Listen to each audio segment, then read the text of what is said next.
The Galactic Council's verdict came down like a hammer on humanity's future. In the grand amphitheater of Kepler Station, representatives from 47 species sat in judgment, their decision unanimous and final.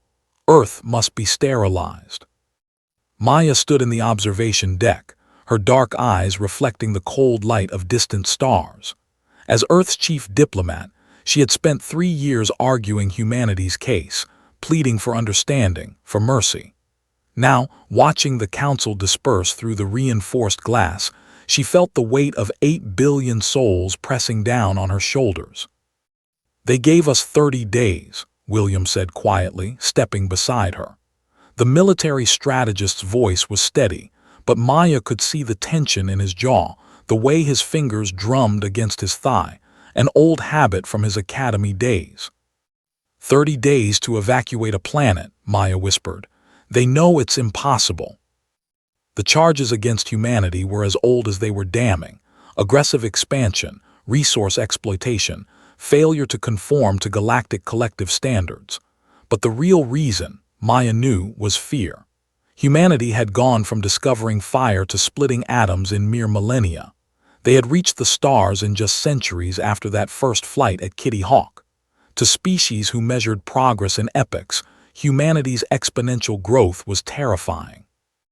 William pulled up a holographic display, his fingers dancing through projected data. The evacuation ships there generously, providing can carry maybe 2 million people. They're not even trying to hide it. They want us gone, Maya said, all of us. The council had assigned the Krell Armada to execute the sentence, massive dreadnoughts capable of cracking a planet's crust. The Krell were efficient, emotionless, perfect for genocide wrapped in bureaucratic language. Maya returned to Earth within 48 hours. The blue marble had never looked more beautiful, more fragile. Emergency sessions of the United Earth government produced nothing but chaos. Some advocated surrender, others wanted to fight a hopeless battle against superior technology. William had different ideas. They think we're predictable, he told the assembled War Council in Geneva. They've studied our history, our tactics, our psychology. They expect us to panic, to beg, maybe to go down fighting conventionally. What are you suggesting? Admiral Chen leaned forward, her weathered face etched with barely suppressed rage.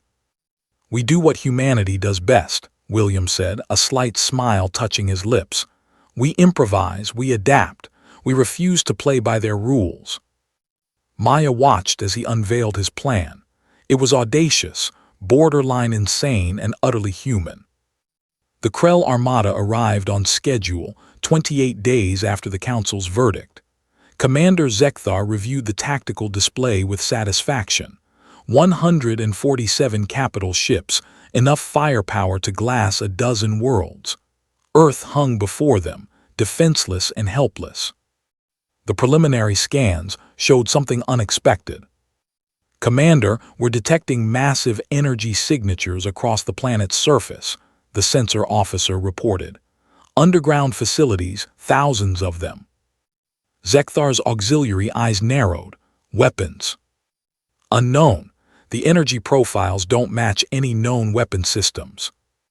Maya's transmission came through on all frequencies, her image projected across every Krell ship. Commander Zekthar, this is Ambassador Maya of Earth. We wish to discuss terms. There are no terms, Zekthar replied coldly. The Council has spoken. Then let me show you what you're about to destroy. What followed was not a plea for mercy. Instead, Maya took the Krell on a tour, not of Earth's cities or monuments, but of something far more fundamental. She showed them the underground archives, the genetic repositories, the cultural databases that humanity had spent the last 30 days creating with frantic intensity. Every species in the galaxy has contributed to the collective, Maya explained. The Voresh gave you poetry that transcends mathematics. The Theln taught you patience.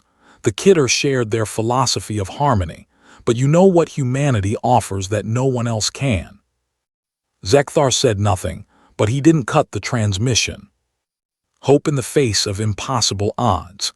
The irrational belief that tomorrow can be better than today.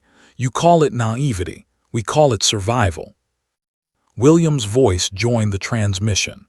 You're about to destroy the only species in the galaxy that has looked extinction in the face, not once, but dozens of times, and said, not today. We've survived ice ages, plagues, world wars, asteroid strikes, and our own stupidity. This changes nothing, Zekthar said, but there was uncertainty in his voice. It changes everything, Maya countered. Because in those facilities you're scanning, we haven't just stored human knowledge. We've encoded it into a quantum-entangled network synchronized with probes we launched 3 weeks ago. They're already beyond your sensor range, traveling at relativistic speeds in 47 different directions. Zekthar felt a chill run through his exoskeleton. What have you done? William's smile was sharp.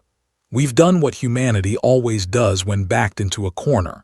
We've ensured that even if you destroy us, we survive. Each probe carries complete archives of human knowledge, culture, and genetic templates. They're programmed to seek out habitable worlds and establish new colonies. Silent, hidden, growing. You're bluffing, Zekthar said, but his crew was already confirming the launch signatures from weeks prior. Are we? Maya asked softly. Can you afford to find out? Because here's what happens if you pull that trigger. You might kill 8 billion humans today, but in 100 years, in 1,000 years, in 10,000 years, humans will emerge from the dark corners of the galaxy. And they'll remember. We don't forget. You're threatening the collective, Zekthar accused. No, William said. We're offering you a choice. You can destroy Earth and guarantee that humanity becomes your eternal enemy, scattered and hidden across the stars, growing in the dark, learning, evolving, waiting. Or, Zekthar prompted despite himself. Maya's expression softened. Or you can let us prove that humanity's rapid growth isn't a threat, it's an asset. You've stagnated, Commander, your species, the whole collective. You've achieved stability at the cost of dynamism. When was the last time any member species made a genuine breakthrough, a real innovation? The question hung in the void. Zekthar knew the answer. It had been centuries. We're not asking to be left alone, William continued. We're asking for a chance to contribute, to shake things up, to ask the uncomfortable questions and pursue the impossible solutions. That's what scares you, not that we'll destroy you, but that will change you. Zekthar reviewed the data again. The probes were real, the threat was real, but so was the opportunity. The Council will never agree, he said finally. Then don't ask them, Maya replied. You have the authority to delay the execution pending new intelligence. Give us 5 years. Let us prove our value. If we fail, if we prove to be the danger the Council fears, you can activate those planet crackers and we won't resist. But if we succeed... If you succeed, everything changes, Zekthar finished. William nodded. Everything changes, that's what we do best. The transmission ended. Zekthar sat in silence, his crew waiting for orders. The planet crackers were charged and ready. One command would fulfill the Council's will. Instead, he opened a secure channel to Kepler Station. This is Commander Zekthar. I'm invoking Protocol 7, suspension of execution pending strategic reassessment. Mark this. Humanity has just taught the collective its first lesson. What lesson is that, Commander? The Council liaison asked. Zekthar looked at Earth, that fragile blue marble that had produced such stubborn, impossible creatures. That survival isn't about following the rules. It's about rewriting them when necessary. On Earth, Maya and William stood together in the Geneva Command Center as cheers erupted around them. They had bought humanity time, not through superior firepower or advanced technology, but through the most human trait of all, the audacity to bet everything on an impossible bluff and the intelligence to make it believable. Think they'll actually give us the 5 years? William asked. Maya smiled, exhausted but hopeful.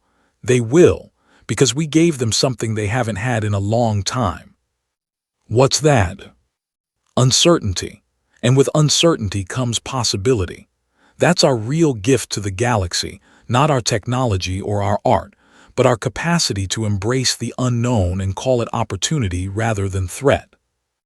Above them, the Krell Armada began its slow withdrawal. Humanity had been sentenced to death and responded not with weapons, but with a gambit so characteristically human that it had fractured certainty itself. The galaxy had decided Earth should die. Humanity's response was simple: not today. And in that defiance, in that impossible hope, the future shifted. The collective would never be the same. Neither would humanity.